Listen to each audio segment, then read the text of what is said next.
we're under the control of what I call the cabal. And this is part of a grander scheme.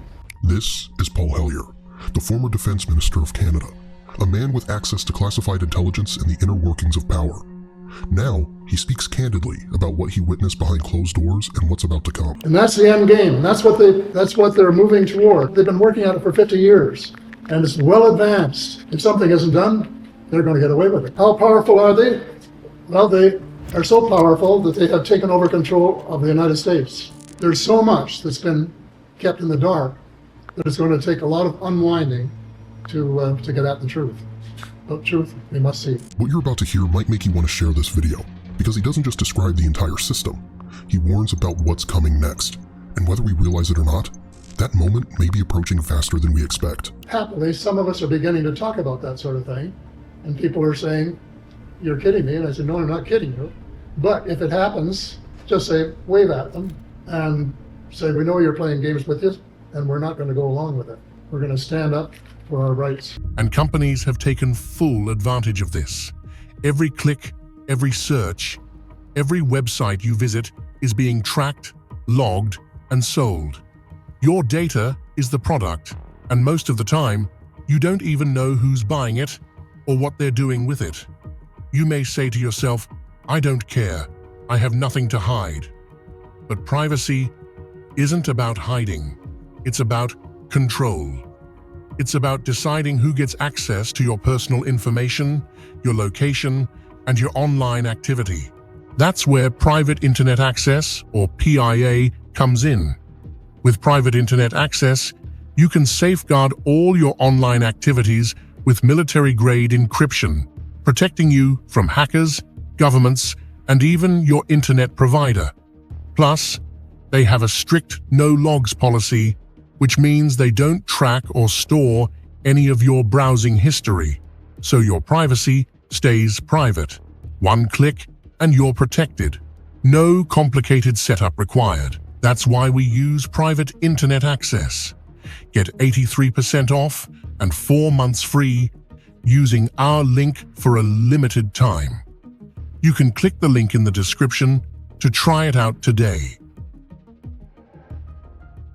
I'm going to start with the money mafia, because it is the most urgent issue in the world today. The problem with the money situation is that there's only about one person in every 100 who really understands it. And there's some, we think of money in some esoteric way of we wishing, of course, we'd had more. But it's a little complex. Remember when someone else said the same thing, that the system is too complex to understand? Take a look. But what I found was most people, be it in business, in normal life, or in the world leaders, don't really understand money. It is something they think about. They have a sense of what it is. They certainly want more of it. But they also make statements like, we want more money, but we don't want more debt, which just shows a misunderstanding of what money at its core really is. So most people don't, they want to make it, they want to save it, but to understand it intimately is not a normal character. It's just as a result of a system which has grown up, which is designed to take us to the cleaners. And something can be done about it, something must be done about it. So let's try to learn. What is money? Well, most people don't know. It used to be coins, silver, gold, copper, and some iron coins. But of course we got too busy and too big to be able to do that. If you're going to buy a house, you can't put a bag and pay for it. And so we started using paper money. And at first it was backed by some coins or things, and later, of course, it wasn't. But over the years, the system has changed to the point where today, only about 3% of all money is either coins or paper.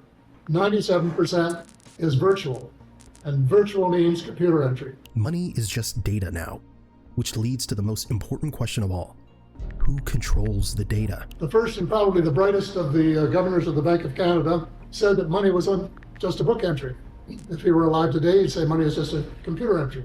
Well, the problem is, whose computers? And that's where we have to do something about it. But whose computers? You've heard it a million times. Follow the money. And coming from a former defense minister, it's worth at least hearing him out. We, the people, own the patent to create money.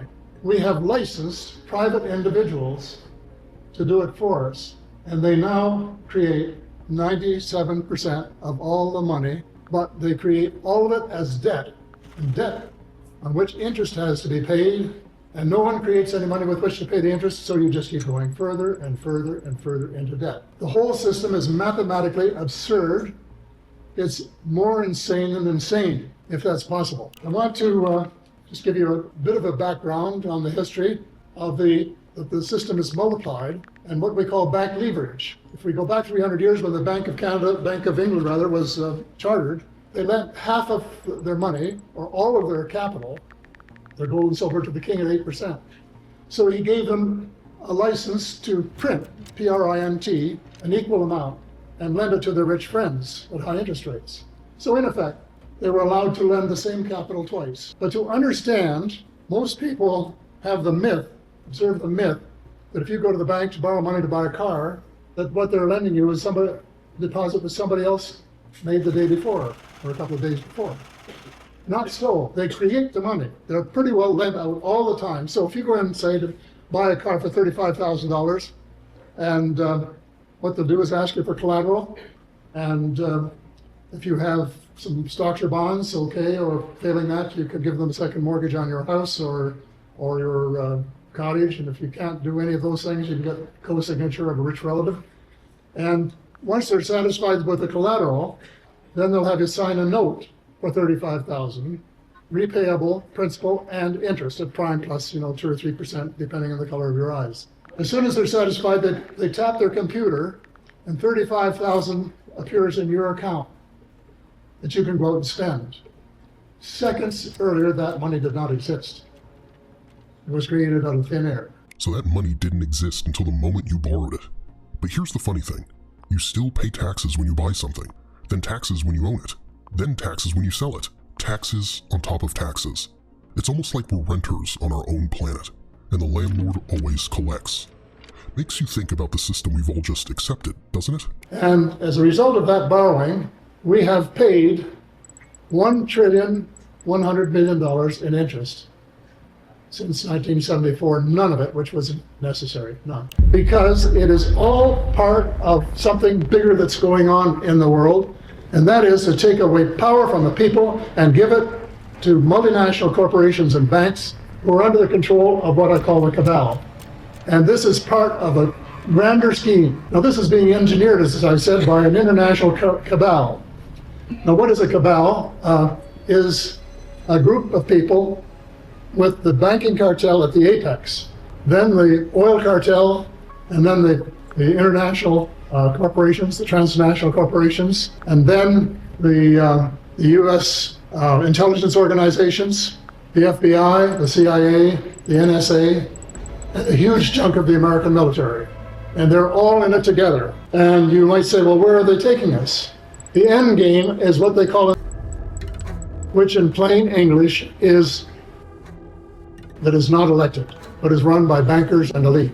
And that's the end game. That's what they're moving toward. And they've been working at it for 50 years. How powerful are they?